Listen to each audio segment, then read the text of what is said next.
In 1901, sponge divers working off the coast of a tiny Greek island stumbled onto a Roman shipwreck lying on the seafloor. Among the treasure they hauled up were a few unremarkable lumps of corroded bronze, and almost nobody paid them any attention. For years, the bronze lumps just sat in a museum, filed away as scrap. Then, one of the researchers noticed something odd embedded in one of the fragments. Gear teeth. Dozens of them. This wreck dates to somewhere around the 1st century BCE. At that point in history, nothing this mechanically complex was supposed to exist for another 1,000 years. It took modern X-ray imaging to actually see inside the corrosion.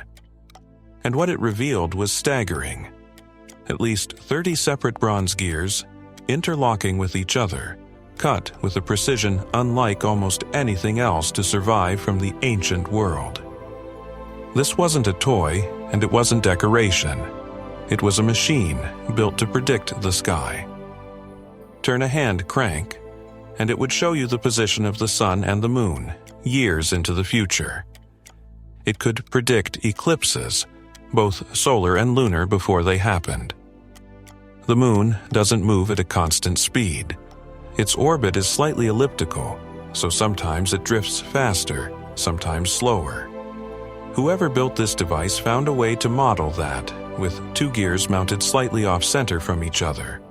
A solution so clever that some historians call it the first true scientific instrument. We still don't fully know who built it. The best guess ties it to the island of Rhodes, a center of astronomy in the ancient world, and possibly to the same tradition of engineering behind Archimedes himself. But there's no signature, no name. For over 1,000 years after this device went to the bottom of the sea, nobody built anything close to as complex again. And researchers are still finding new inscriptions and new gear teeth on it today, still learning what else this 2,000-year-old machine was built to do. It sat on the seafloor being fished up by divers looking for sponges and statues.